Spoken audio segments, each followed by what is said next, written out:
Halo teman-teman developer, di video kali ini saya akan share cara bagaimana melakukan live streaming TikTok di dalam sistem operasi Linux. Caranya itu cukup mudah dengan memanfaatkan tools yang namanya itu adalah Waylus. Oke, di sini toolsnya itu pada dasarnya adalah menggunakan device atau smartphone yang mempunyai dimensi layar cukup besar, tapi dimanfaatkan untuk seperti di gambar ini, itu mungkin tim desain mungkin ya, yang lebih sering memanfaatkan hal semacam ini.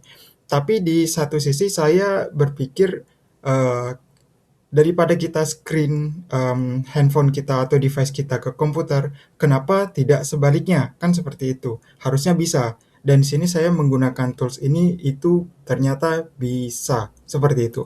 Di sini proses instalasinya cukup mudah, bahkan teman-teman bisa menggunakannya itu di berbagai sistem operasi pada dasarnya, Linux, macOS, dan juga Windows.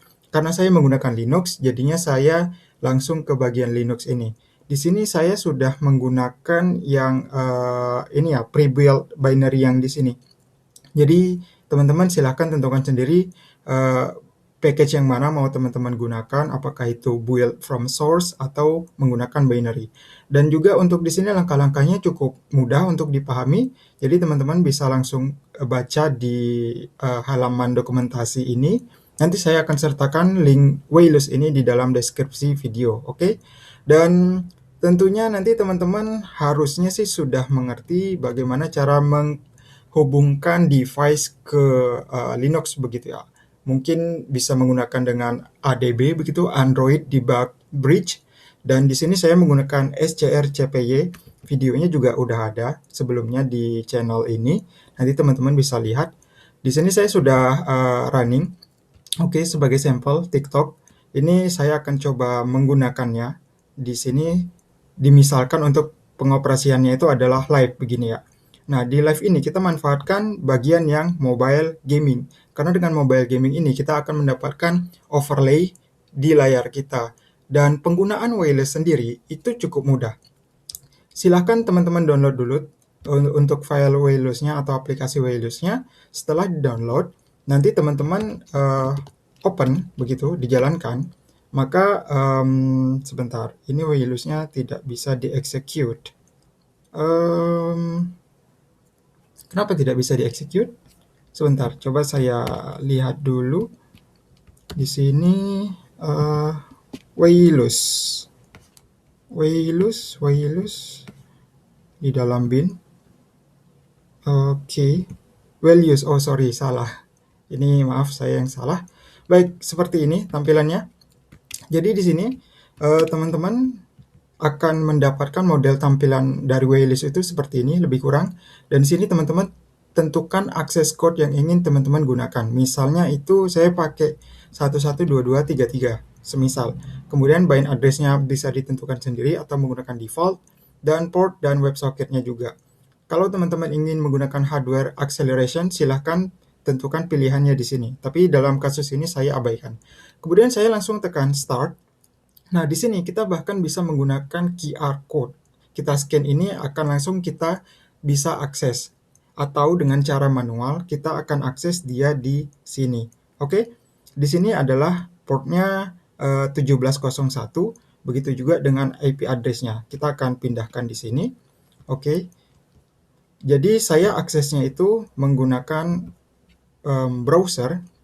Di sini adalah aksesnya, ini saya ubah dulu di 154. Oke, ini saya enter, maka saya akan dapatkan akses seperti ini. Untuk akses code itu adalah yang sudah kita tentukan di sini. Semisal di sini tadi 2233. Di sini saya login, maka kita akan sudah langsung terhubung dengan layar komputer kita atau laptop kita. Seperti itu. Untuk error di sini bisa teman-teman abaikan, karena di sini ada sudah secara default itu aktif, yang mana berupa input begitu ya. Di sini saya tidak butuh input karena saya tidak menggunakan Waylus ini sesuai dengan yang ada di contoh halamannya, yaitu untuk digunakan sebagai pen tablet mungkin seperti itu.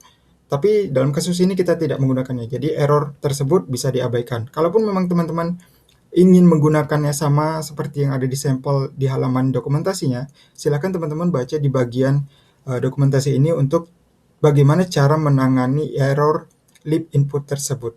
Jadi di sini teman-teman yang pasti sudah terhubung dengan layar komputer, tinggal teman-teman ini tentukan sendiri untuk opsi-opsi yang ada di sini. Bahkan di sini untuk minimal intervalnya bisa sampai ke 1 milisecond.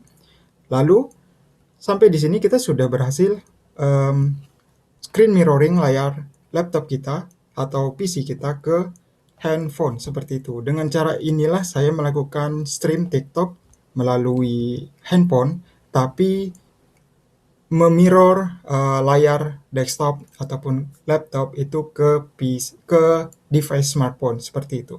Jadi di sini saya sudah bisa menggunakan device saya itu dengan ya seperti halnya saya memirror halaman laptop, halaman komputer itu ke device.